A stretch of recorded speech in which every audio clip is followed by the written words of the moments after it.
Hi everyone, this is Lucette. I'm bringing you the healer's point of view of our first kill of General Nazgrim on Flex mode. It's a pretty straightforward fight for the healers. It's mostly reacting to damage that's happened, and there's a few debuffs you have to watch out for. The first debuff is Bone Cracker. He was casting it on 3 to 4 people in our raid, and what it does is reduces your health pool by about 10% and does 24k ticking damage per second. So all you have to do with those people is keep an eye on them, throw a hot on them, and just make sure they're topped up because they will be a little more susceptible than other people. It does become a problem if it gets combined with a ability called Magistrike. When that hits, it's an AoE burst damage. It's an 8-yard range on that one. And there's a little blue ground effect underneath it to show you where it happened. Anyone within that space gets hit for some damage right at the outset and then gets a ticking debuff as well.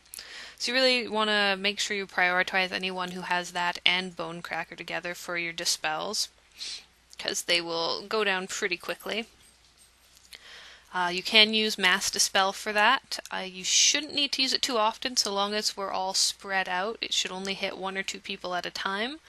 I did see it go onto the melee once or twice, so that's a good time to definitely be using your Mass Dispel. I was just casting Mass Dispel on where the blue effect was, because it didn't seem to do any damage after the fact. It was just marking where it had hit.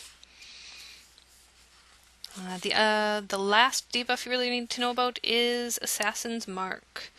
It basically tells you if there's an assassin following someone, a Korkron assassin that is, and they will backstab the person and do a ton of melee DPS to them if they get behind them and stab them.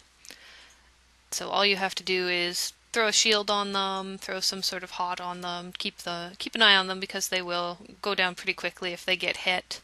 If you're nearby them, throwing down any kind of movement impairing effect really helps. I was using Void Tendrils here and there when I had time. I don't think I used it on this fight, or on this filming, that is. So then there's a few abilities that he does that you'll want to know about. Heroic Shockwave. It hits one person for 210k damage. It'll hit anyone within 10 yards of them as well, so another good reason to stay spread out during this fight. Once that effect's done, it will put out these big orange lines that you really need to get out of because they do a ton of damage. I also noticed when doing this in a couple of the earlier attempts, if I went to the end of the lines, I would still get hit even if it looked like I was outside of the area of effect.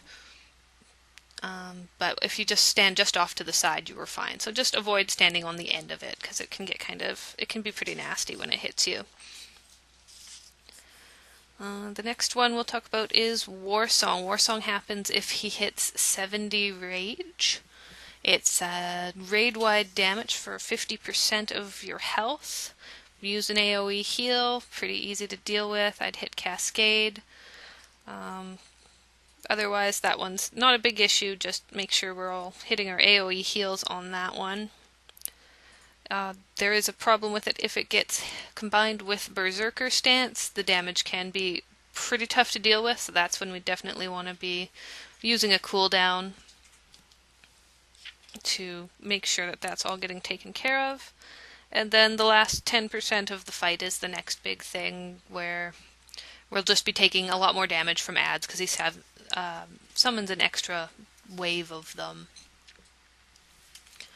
And that's about it for healing.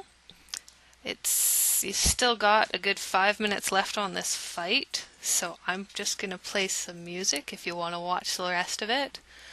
And enjoy. So let me know if there's any questions or anything. Thanks.